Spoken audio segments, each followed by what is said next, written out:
Update button के click. जैसे आप अपडेट बटन पे क्लिक करो,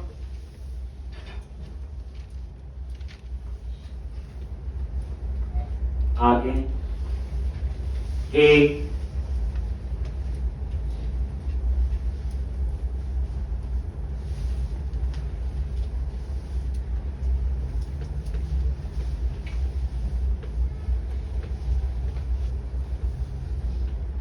एक अपडेट बटन के क्लिक में ये देखो,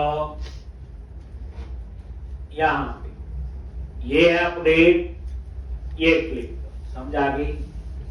अब इसका कोड क्या होगा, मॉडिफाई करना है। देखो पूरी रिवीजन है बच्चे, चौथी बार कोड लिखने जा रहे, ऑलमोस्ट सेम। फिर क्या लिखेंगे बोलो, कमांड, यहां लिखेंगे अपडेट की क्वेरी। अभी दो क्वेरी आ गई, सेलेक्ट और इंसर्ट। मॉडिफाई करना हो तो हम लोग कैसे क्वेरी लिखते हैं, अपडेट टेबल नेम TBM, जिस टेबल में अपडेट करना, सेट। फिर बताओ कौन सा कॉलम अपडेट हो सकता है, एम्प्लॉय नेम अपडेट हो सकता है, और ये पैरामीटर से एम्प्लॉय का नेम पास। नेम के स्पेलिंग आगे पीछे हो सकते हैं ना, गलत हो सकते हैं। कॉमा एम्प्लॉय एड्रेस, उसका एड्रेस भी चेंज हो सकता है। कॉमा एम्प्लॉय सैलरी और @ ES।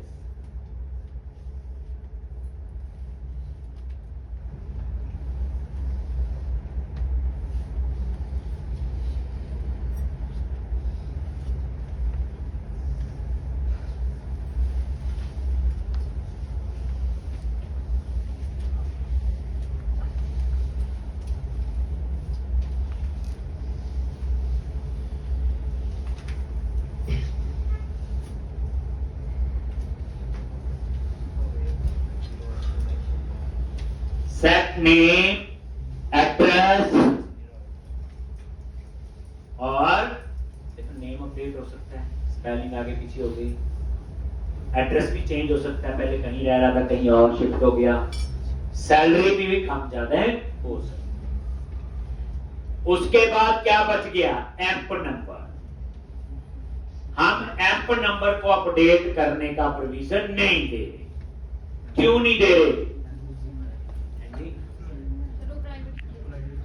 ये कौन सी बुक में लिखा हुआ कि प्राइमरी की को अपडेट नहीं कर,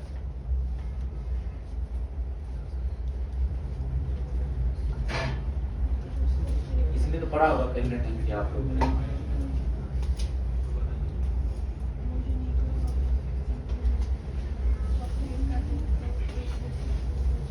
तो हम लोग जो है प्राइमरी की कॉलम को जनरली अपडेट करने का प्रोविजन नहीं देते। अगर हम प्रैक्टिकली अप्रोच के हिसाब से देखें, जैसे आपका यूनिवर्सिटी का रोल नंबर है, आप यूनिवर्सिटी छोड़ चुके हो, अब आपका रोल नंबर किसी और को थोड़ी दे देंगे अपडेट कर। बैंक में अकाउंट नंबर है, आप वो अकाउंट नंबर अपडेट करके किसी और को थोड़ी दे देंगे, नहीं देते ना। ऐसे एक कंपनी में एम्प्लॉय है, वो छोड़ भी चुका है, अब उसका एम्प नंबर किसी और को थोड़ी दे देंगे। कल को उस एम्प्लॉय की कोई वेरिफिकेशन आएगी, नेम तो कहीं के सेम होंगे। इसलिए प्रैक्टिकली अप्रोच के हिसाब से हम प्राइमरी की को जनरली अपडेट करने का प्रोविजन नहीं देते। देखो आपको गुस्सा आए तो आप अपडेट कर सकते हैं, लिखना है ऐसे, एम्प नंबर इक्वल टू @ कोई रोक थोड़ी है। लेकिन प्रैक्टिकली अप्रोच के हिसाब से हम प्राइमरी की को तो यहां लिखेंगे वेयर एम्प नंबर EN और एंड विथ सेमीकोलन।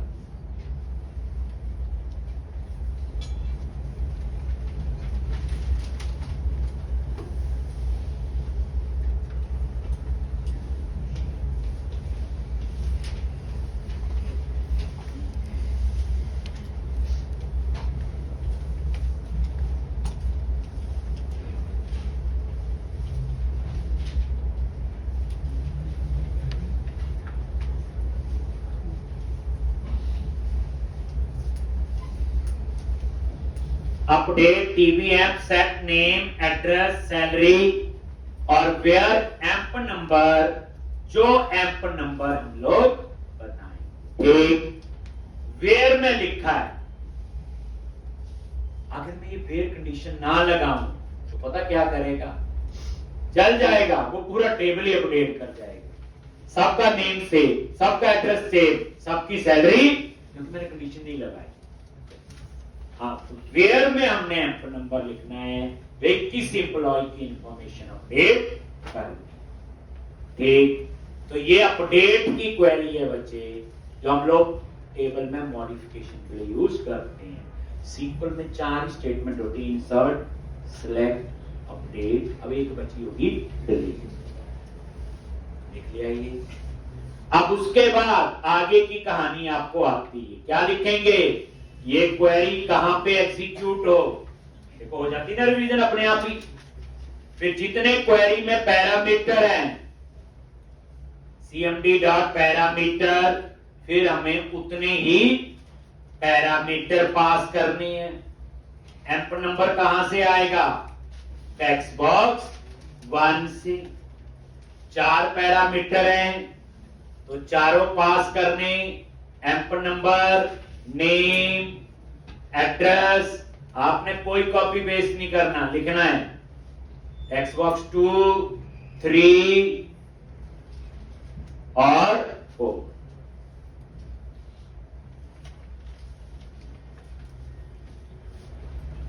और उसके बाद ये 4 क्वेरी में एट द रेट थे, 4 ही है ना, देखो नेम, एड्रेस, सैलरी और एम्प नंबर। और इन चारों में डाटा कहां से आएगा, चारों टेक्स्ट बॉक्स से। और पैरामीटर कैसे पास करते हैं, cmd dot parameters dot add with value. और उसके बाद cmd dot execute non query. और एग्जीक्यूट नॉन क्वेरी क्या करेगा, कमांड टेक्स्ट में जो क्वेरी है वो उस क्वेरी को एग्जीक्यूट करेगा।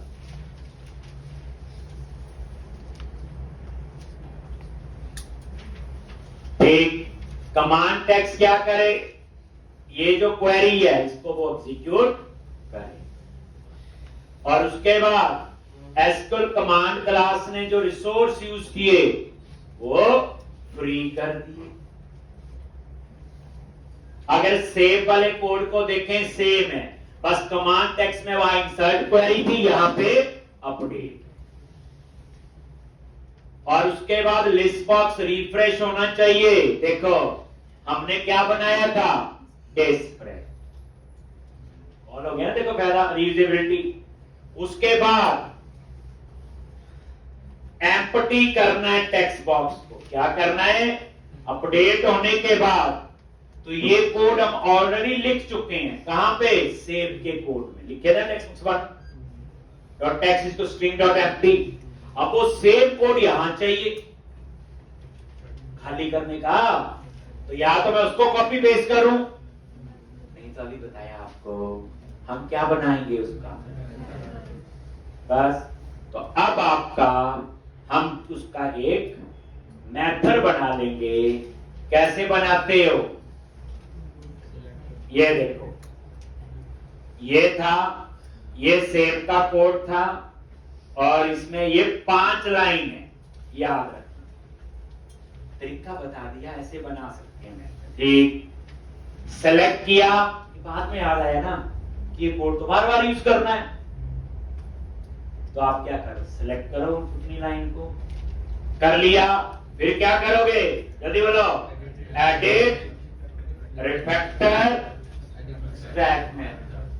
आप देखो, आज तो प्रैक्टिस चाहिए, कल और चाहिए होगी, परसों और चाहिए होगी। आपको जो मैं कहता हूं 6-7 घंटे, पर धीरे धीरे हम वहां पहुंचने वाले। एक्सट्रैक्ट मेथड लॉ, और यहां मेथड का नाम क्या दिया मैंने, क्लियर रैक रख दिया। क्या रख दिया, क्लियर रैक से। देखो कितना अच्छा मेथड बन भी गया और कॉल भी हो गई। और इस मेथड को आप अपडेट में कॉल कर लो और अपडेट भी हो जाए जी। इतना आज करनी है बच्चे प्रैक्टिस, डरना नहीं। कल भी यही करवाना है, परसों भी यही करवाना है। बस कल मैं इनलाइन क्वेरी से खत्म करके फिर मैं पढ़ाऊंगा स्टोर्ड प्रोसीजर। क्या होते हैं, उसके क्या फायदे हैं, इनलाइन क्वेरी के क्या नुकसान है, ये सारे ही पढ़ेंगे ना। देखो कोई भी टॉपिक पढ़ना है, पहले ये तो पता होना चाहिए ना भाई क्यों पढ़ रहे हैं, क्या फायदे हैं, पहले जो काम करते हैं तो उसमें क्या प्रॉब्लम थी, तभी आप आगे प्रोसीड करोगे ना। जब तक हमें उसका आंसर नहीं। अब क्या करो, इस क्लियर रैक को कहां कॉल कर लो, ये लो जी, कहां पे है वो कोड, ये अपडेट का कोड है। देखो यहां कोड और छोटा हो गया नहीं हो गया, क्लियर बना लिया और कॉल कर लिया। किसी भी प्रोजेक्ट की ये बेस कोड बोलते हैं इसको। थोड़ी देर भूल जाओ कौन सी लैंग्वेज में कर रहे हैं, सिर्फ इसका बेस यही है। सीक्वल की 4 ही स्टेटमेंट होती, जो बच्ची डाटाबेस पढ़ लो, इन चारों को ही हमें ढंग से एग्जीक्यूट करना आना चाहिए। ठीक, अब ये रन करो, ये अपडेट भी करेगा। देखो डिस्प्ले रमन कुमार राणा, ये राणा हटा, गलत था, अपडेट लो, अपडेट भी हो गया। ये देखो रिफ्रेश भी हो गया, टेक्स्ट बॉक्स एम्प्टी भी हो गया। अब आपका कोड क्या बचा, ओ ये तो गलत ऐड हो गया था, सेलेक्ट करो और डिलीट के क्लिक में डिलीट होना चाहिए। अब आप बताओ, अगर हम पहले फाइंड का कोड नहीं लिखेंगे तो अपडेट और डिलीट किसको करेंगे। इसलिए बच्चे इसमें कोड का जो सीक्वेंस है वो प्रॉपर होना चाहिए। लाइन से नहीं लिखना, पहले सेव का लिख लो, फिर अपडेट का लिख लो, फिर डिलीट का, फिर डिस्प्ले, फिर फाइंड, नहीं। हर कोड का अपना रोल और कब लिखना ये चीज है। तो कभी बच्चे को चीज पता भी होना, तब भी लिखनी, तभी जब उसकी डिमांड आपको आए, तभी आप ढंग से सीख पाओ।